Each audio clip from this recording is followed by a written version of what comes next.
Hull, University of Hull is actually where there were many conferences over the years in the sociology of childhood, led by Alison James and Alan Prout when they were here, and many trips on that slow old train that I've taken from Doncaster across to Hull have somewhat taken me back to those early days of trying to understand children's lives and children as agents, rather, as the previous speaker had identified. So it really is very nice to be here.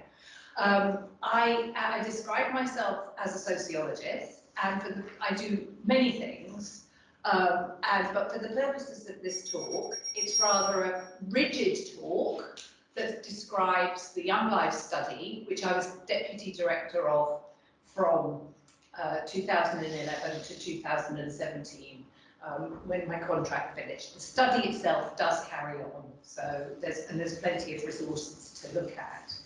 And I'm going to focus precisely very much on the question of children's work in this presentation. But first of all, I need to describe the study to you. I want to take you back to the year 2000. That's a long time ago for some of you, and it was so long ago. There was an enormous spirit of optimism. Do you remember we all went to fireworks parties? And it was the then Labour government that agreed to fund this very high-risk, challenging study that was to explore over time the effects of another set of goals. Can anybody remember the Millennium Development Goals? Of course. Yes. Yeah, of course. But you know, the trouble is, time goes on, and now we have the Sustainable Development Goals, which I'm also going to talk about. But it was the Labour government that realised that there was nothing built into the Millennium Development Goals to measure their effectiveness over time. So they set up the goals, and they were just there as goals, but there was no measuring, monitoring, evaluation of what would actually happen in relation to, particularly to children and education over time. So the UK government commissioned this very exciting study called Young Lives, which was focused on child poverty, because that's what the Millennium Development Goals were dealing with. And it was a multidisciplinary study. It aimed to, I'm looking over there because I just realised I hadn't put this slide in when I was looking at it on the train. It aimed to improve the understanding of childhood poverty, simply ask the question, what impact are the MDGs having on children's lives, particularly around education, and to provide evidence-based policy around the topics that the MDGs were aimed at. So the study itself was initiated actually not at the University of Oxford, but a consortium of universities based at London School of Hygiene and Tropical Medicine. And it was to follow 12,000 children in, I'm going to have to look over there, 4 countries: Ethiopia, India, the state of Andhra Pradesh in India, and which then split into 2 states halfway through the study, which, if you think about that in terms of policy, becomes quite complicated: Peru and Vietnam. So 4 very different countries. And they were all at the time low-income countries, which was where the MDGs were focused. The first data were collected in the year 2000, and subsequently there have been 6 survey rounds and 4 waves of qualitative research with a nested sample of 50 children and a survey of the children's schools. One of the very early findings from Young Lives was that school education was problematic, to say the least, in many of the study countries, and so additional funding was sought to do further research on children's schools. The study has covered 2 age cohorts of children in each country. 2,000 millennium children, okay, 2,000 born in the year 2000, and somewhat amazingly, they were a kind of control sample of 8-year-olds, 1,000 children who were born in the year 1994 to 1995. So they are now, helpfully, the age of my younger daughter, so about 27 years old, 28. The study was a pro-poor sample. It was also, because it was a health-based study, based around 20 sentinel sites per country, then random selection of the children within each site. It covered urban areas and rural locations. It's biased somewhat towards rural. What I'm saying is it's not representative, okay, in the way that a big cohort study would be. It's had an extremely low attrition rate over time, and it has involved a multi-purpose survey that covers children's cognitive skills, nutrition, education, psychosocial skills, household background, program participation in public policy programs that have been implemented in those countries over time to try to address child poverty. It asked questions of the household head and also questions of the children in this huge survey.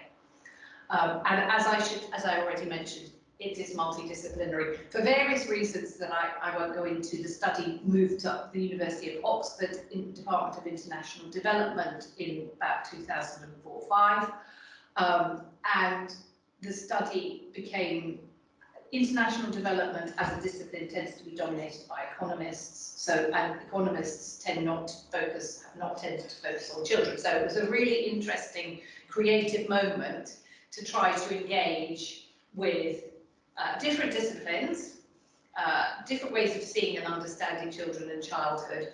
And the study was led in Oxford by Professor Jo Boyden, who's a social anthropologist, and who was probably, I don't know if she was here in Hull in the early days of the conferences, she may have been, but her input was very crucial in looking at, in thinking about the qualitative research that was undertaken with the children. Just to give you a little kind of schematic picture of the children, does this even light up? No, that's very risky. This gives you a little diagram that shows you the two cohorts and the periods over time. At the bottom line has the qualitative data collection that I will mention.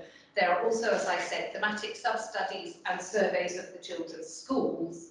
And I've updated it. I mean, it goes on, the study. Round 6 was undertaken during the time of COVID with a phone survey. I'm not going to speak about round 6. And there's proposed to be round 7 in 2023. So the study is in its sort of second phase and has additional funding from what was formerly DFID, and it will continue on to try to follow up these families over time, these children and families over time. My involvement was, I was brought in and then I became the Deputy Director to lead on research ethics, but also to contribute to the qualitative research that was undertaken. In other words, I'm not a statistician or an economist, so I'm going to show you some statistics because they are crucial in what policy wants to understand about these things. But qualitative research involved longitudinal qualitative data from this small nested sample of both cohorts of the children, 50 in each country, so tiny samples if you like, but very intensive in-depth research with them, focusing on children's daily lives, their well-being, transitions, how they experienced services like schools, and it involved 4 rounds of data, 2007, 2008, 2011, 2014. And the methods included interviews with the children, caregivers, community members, group discussions and activities, creative methods, diaries, drawings, timelines, and so on. All of our tools are freely available on, various websites. So we collect young lives like many cohort studies, and remember that the UK has a very long, proud tradition of doing birth cohort studies that are kind of highly regarded around the world. But like many studies, we've collected, young lives collected a monumental quantity of data. So for this talk, I'm going to focus, because it's a personal interest of mine, my PhD research was the study of children's work in the UK. I'm just going to focus on children's work. Ask me anything afterwards, I'm very happy to tell you about it. So the background for thinking about analysing, what I'm doing here is synthesising trying to synthesise all of Young Life's findings that we had about children's involvement in work over the period of their childhoods. I'm not going to talk about how their work has impacted on them now, as in the phone survey that was conducted recently. But the background very much for thinking about children's work was, as we just heard from the previous speaker, the 2030 Vision for Sustainable Development and the Sustainable Development Goals that have included very ambitious targets. And one of the targets, as was mentioned by the previous speaker, I think, but anyway, he had it up there twice, is the elimination of child labour, quotes, in all its forms. And it also involves ambitious targets related to elimination of extreme poverty, halving all poverty, including child poverty, so children are very much in the SDGs, and also access to free, equitable and quality, that's important, primary and secondary education for all children. That's SDG goal number 4. You will want to ask me, or I'll tell you that you need to ask me about what's happened to child labour during the time of COVID. And Young Lives can't answer the question because if you see the children are all too old, they're not children anymore.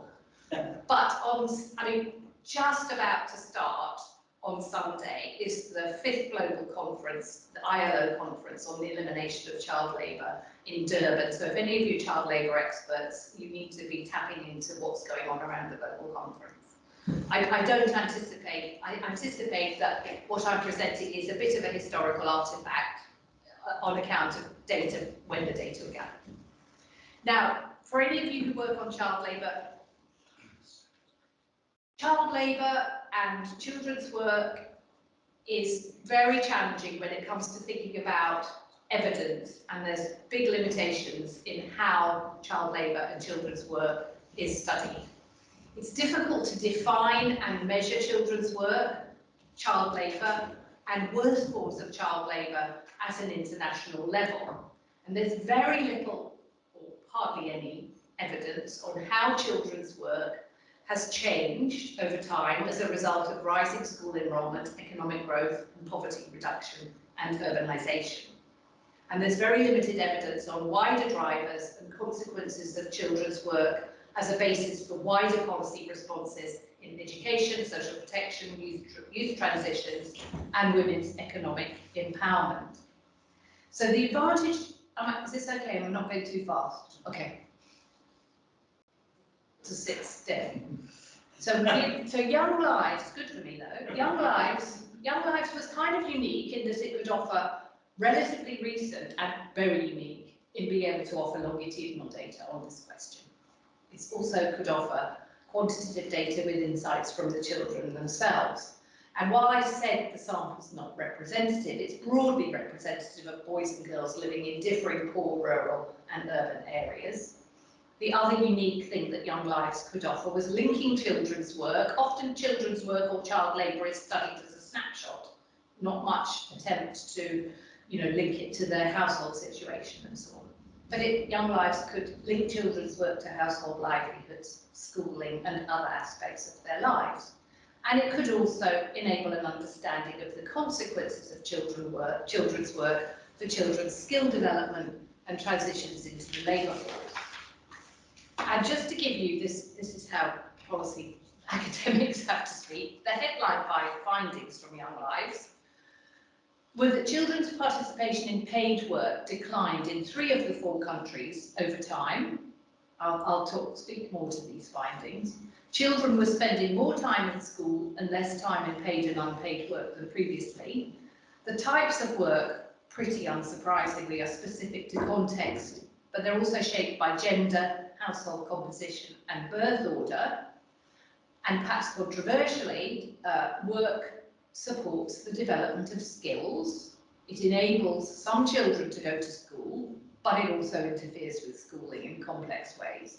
And then social protection, by which I mean the small-scale policies that have been introduced, poverty reduction policies, which we could dwell on for hours in different contexts, can be supportive, but did not seem to be transformative. In other words, wasn't solving the problem of children's work. There'd been overall a decline in children's paid work. Young Lives found, I mean, kind of caricature of low-income countries has been to say, well, it's the parents' fault. Parents are pushing their children to work. Parents don't value school, etc. Well, Young Lives research found that education was extremely highly valued by parents and children in all 4 countries. Education, enrollment in school, engaging with school, getting an education was seen as the route out of poverty for so many children and families. The numbers of 8-year-olds, for example, who were reporting working for pay were very low in 2002. This does feel like a long time, 20 years ago, it's a long time ago. Were low, and the trend continued, but the rates of 15-year-olds working for pay were relatively high. And what this shows you is the rates between the year 2009 and 2016. With these, Vietnam is the outlier in all of these, in relation to education as well, and we can discuss that why. Now I'm going to show you quite an alarming table. So this shows you children's time use. It's the older cohort who were 15 in 2009.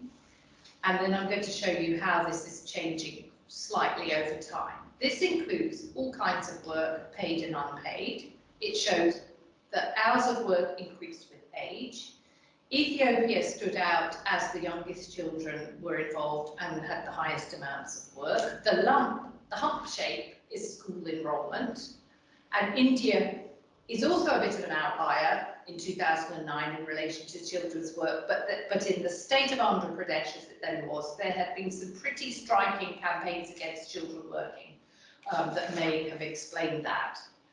And then by 2016, this is the younger cohort, age 15 in 2016. For all the children, they were working, basically it just shows you that they were doing fewer hours of work and more hours of schooling. So the types are specific to context. The majority of children reported increasing involvement in domestic work and work on family farms as they grow up. Gender, household composition and birth order are important. And here's a quote from a child in Ethiopia.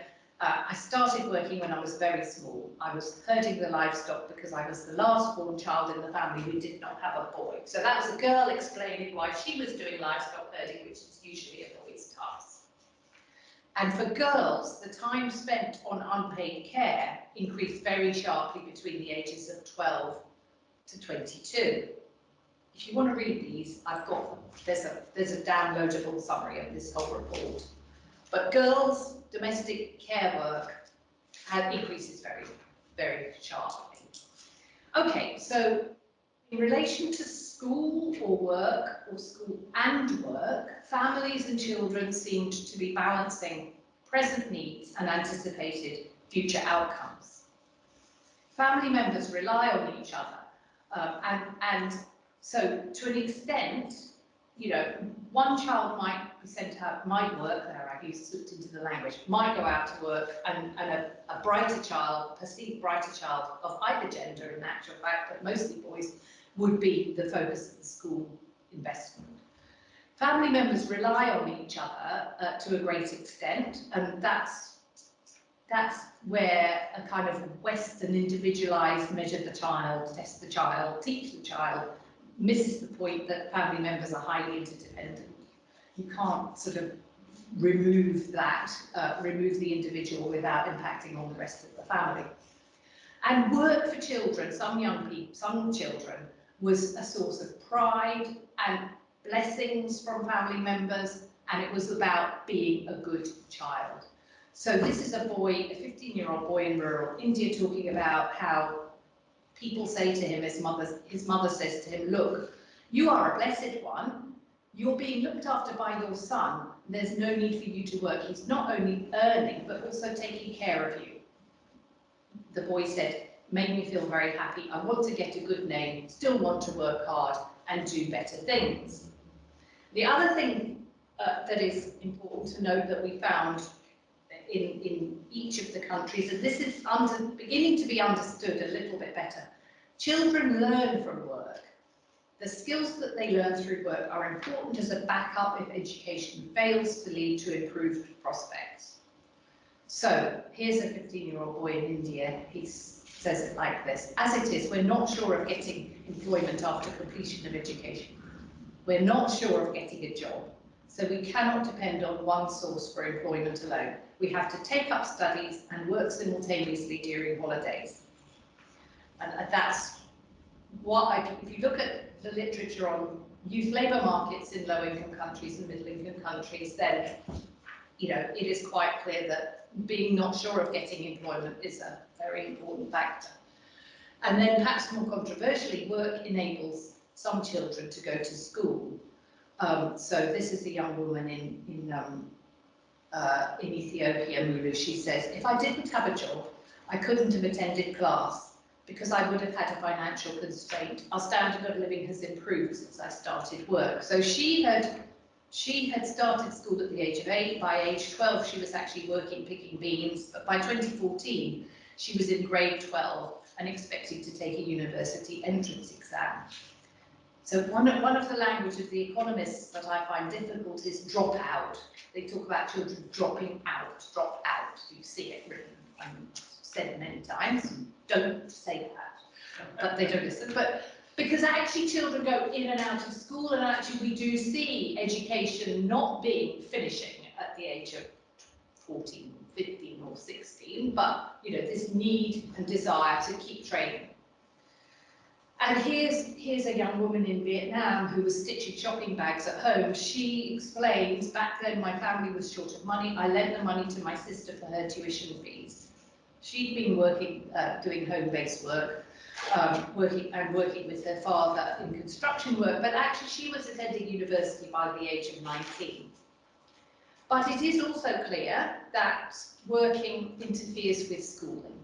So as I've said, aspirations for schooling are very high, but very often, and this also came out in the previous presentation, children are punished when they miss school for work. So here's a young girl in India talking about her. I get hurt if teachers scold me. Sometimes they also beat us. Madam beats us more. She sometimes beats with a stick if we do not complete our homework. She beats us if we're not regular to school. And there are phases in the agricultural crop cycle where children are seen to and do become involved in work. And some children can feel compelled to work. Work can be harmful. So here's Ramya, a young woman in India.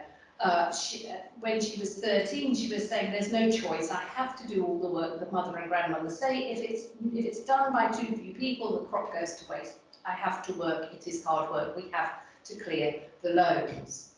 By age 19, as it happens, Ramya was at college.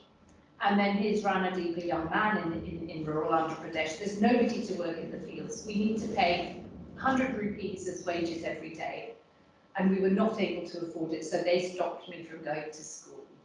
And he briefly, he had failed his exams. I've written quite a lot about him. But he retook his grade 10, which is the sort of benchmark exam in India. He briefly attended junior college, but he was back in farming. And work can also be physically harmful in terms of physical risks to the body. But elsewhere, I've written about how children and parents are aware of the risks, but it's very complicated in terms of things like pesticide use and where you store your pesticides. The classic case being they're such a high value product that you tuck them under the bed and sleep on top of them, which is not good. Okay, so social protection schemes are helpful, have been seen to be helpful to an extent. So the poverty safety net program in Ethiopia was seen to contribute to what we have. It helps, it is a safety net, stops you actually, starving, but it doesn't improve your life in general.